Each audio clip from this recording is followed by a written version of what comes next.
नमस्कार बंधुगण, जय जगन्नाथ।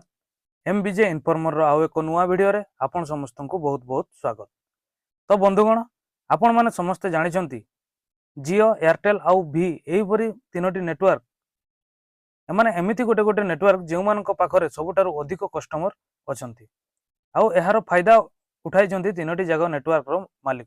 तीनोटी जाक नेटवर्क वर्तमान सेमानकर समस्त प्लान जेते भी तांकर प्रीपेड पोस्टपेड प्लान सब रही समस्त प्लान को सेमाने बढ़ाई दे एणिकी सेमानकर समस्त प्लान 25 रु 30% पर्यंत बढ़ाई एहीपरि रिचार्ज प्लान वृद्धि को नहीं यूजर्स मानक मध्य अनेक असंतोष देखा जाइछि।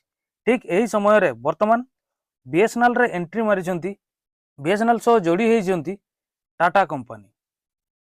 वर्तमान बीएसएनएल नेटवर्क को सुदृढ़ करबा पई टाटा कंपनी बीएसएनएल सह कोलैबोरेट करिछि एवं जियो एयरटेल भी रो रिचार्ज प्लान ठारू अनेक सस्ता प्लान मध्य से लॉन्च करियोछि। ता सहित बीएसएनएल तार 4G नेटवर्क को मध्य जोरसोर रे सारा देश रे लागू करियोछि।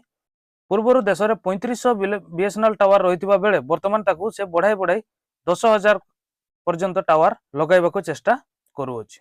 सुनिबाको मिलुछि जे पूर्व जेतिकी जेमिति जियो समस्त सब नेटवर्क को बंद कर देथिला एबे बीएसएनएल जदि सेमानक ठारू कम दाम रे तार रिचार्ज प्लान दिए तेबे से मध्य जियो एयरटेल आउ भी रो बिजनेस को लॉस करि परिबो। वर्तमान अनेक कस्टमर निजर नेटवर्क को बदलाई बीएसएनएल करबा आरंभ कर दैछंती। तो देखा बाकी रहा बीएसएनएल ए नहीं केते दूर सक्सेस हो पारुछि। वर्तमान बीएसएनएल रो सस्ता रिचार्ज प्लान 30 दिन वैलिडिटी सहित मात्र 199 टंका मिलुछि। सेहीपरि वार्षिक रिचार्ज प्लान 1198 रु आरंभ हो जाउछि। जियो एवं एयरटेल रो सस्ता वार्षिक योजना अपेक्षा बहुत सस्ता रही बीएसएनएल रो वार्षिक रिचार्ज प्लान। वीडियोटी जदि भल लगी तेबे वीडियोटी को लाइक करेंगे। चैनल रे नुआ थिले एबे ही चैनल को सब्सक्राइब करी पाखरे थिबा नोटिफिकेशन आइकन को ऑल रे सिलेक्ट करबा को जमारू भूलिबे नहीं। पुणी देखा हबो आउ गोटे नुआ अपडेट सहित नुआ इनफॉरमेशन सहित। सेति पर्यंत रहूची नमस्कार, जय जगन्नाथ।